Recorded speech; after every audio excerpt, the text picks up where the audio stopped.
Hey guys, I was just about to watch a movie and I thought I'd make a small review about it. I can almost hear the questions right now. Why aren't you in your car? Well, that's that one. Or you could ask this one. Hey Scott, what's with the hair? Maybe you could even ask this one. Hey Scott, what's with the 5 o'clock shadow? The answer to all three questions are, I just bought 4 new tires for my car and I didn't want to spend any money tonight. So I decided to lounge out and stay at home. I've been hearing a lot about this movie called Bird Box. And I kind of wanted to watch it, so I thought I'd make a rare video and tell you what I think about it.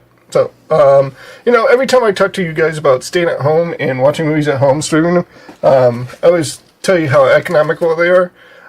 With your own tub of popcorn, your pop and a snack. So, here's my tub of popcorn. I got plenty of snacks and just enough pop to last throughout the movie. But anyways, through the magic of movie editing, I'm going to be right back in just a few seconds to let you know what I think about Bird Box. All right, talk to you in just a few seconds. Bye.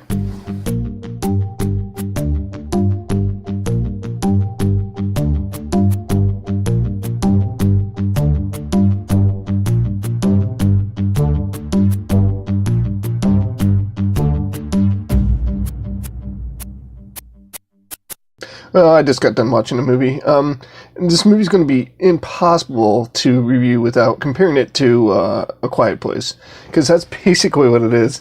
A Quiet Place was it was a monster movie, but it was a really low key monster movie. And if you watch my review, you remember me gushing about it because it was truly awesome, and it had some really good things going for it. It had some really good creature design and a great premise that we could all see ourselves living in that world and possibly surviving in that world.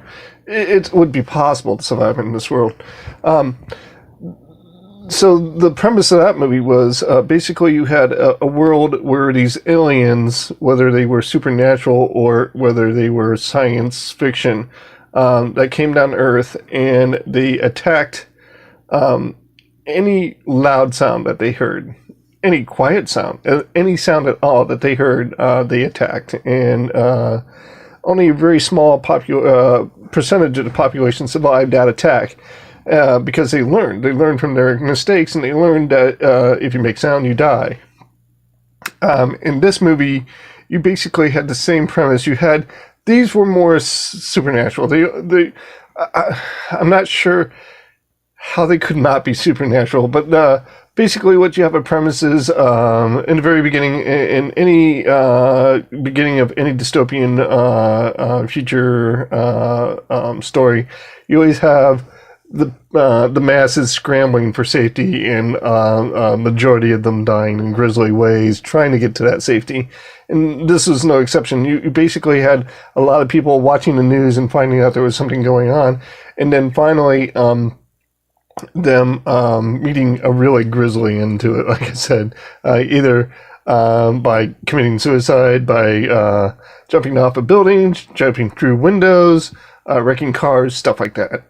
And you quickly found out that the reason why they were doing this is because they saw something. And we never got to see what that something is. And that is one of the weaknesses of this film, and what worked well for A Quiet Place is because in A Quiet Place, they had really cool creature design, and we got to see the enemy, and we got to see the main characters interact with the enemy. In this movie, we never got to see that. We never got to see a confrontation between these two different sides. We never saw them able to defend themselves against these creatures. All they could do is to hide to hide from these creatures.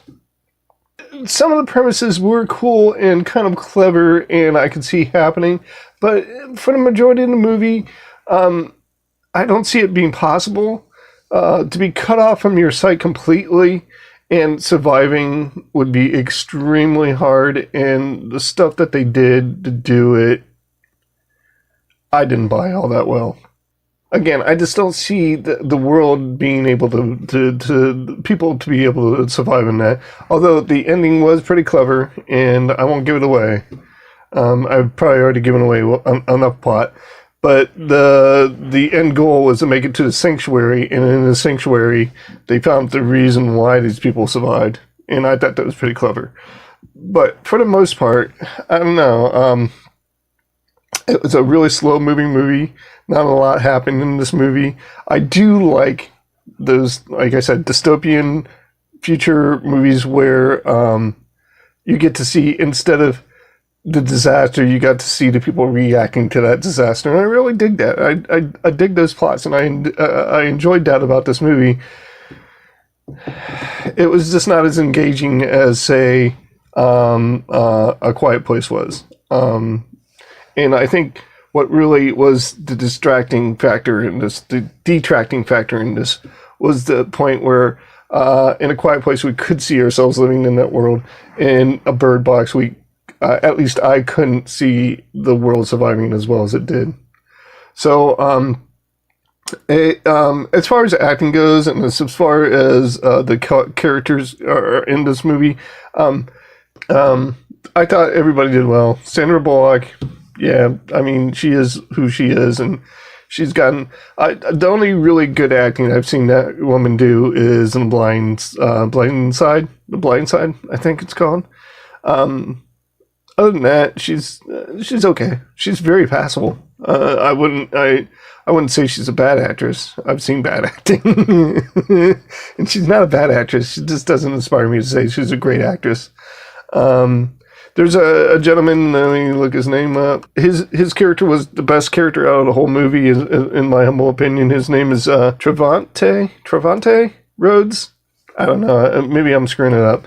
But I thought he was the best character out of the movie, and I really dug his character, and I dug the fact of the sacrifices he made for their, the people he loved, to keep them safe. And I really dug that about his character, and I dug that his character, his acting for that character.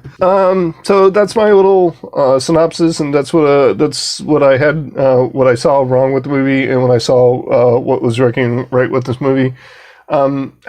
This is the first time I'm actually going to give it like just not a set number. I was thinking to myself, it's probably about a 70%, but I actually enjoyed it a little more than 75%, and I was thinking maybe 75%, and again, I was thinking just a tad more, just a little bit more, so I'm going to give it a 77%.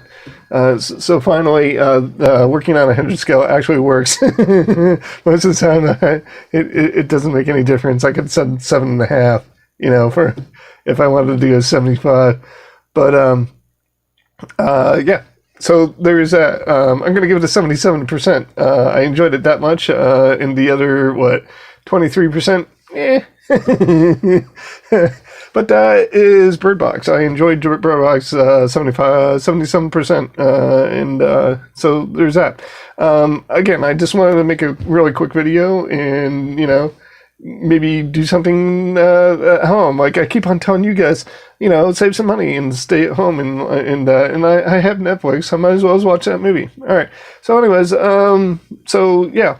I do know when I'm going to see you guys next. Coming out probably next week or the week after that. It's Lego Movie 2. Come on. I loved the first one, so I'm going to definitely go see the second one. But anyways, I'm going to get going, guys. And thanks for watching my channel. Thanks for watching my videos. It's not necessary to subscribe, so please don't subscribe, but leave comments instead. I love talking about movies. I would love to have a conversation about these movies that I review. So please don't subscribe, but leave a comment instead. And I'm going to get out of here. So once again, I'm going to tell you guys, peace, Montane. I'll see you guys later, and goodbye.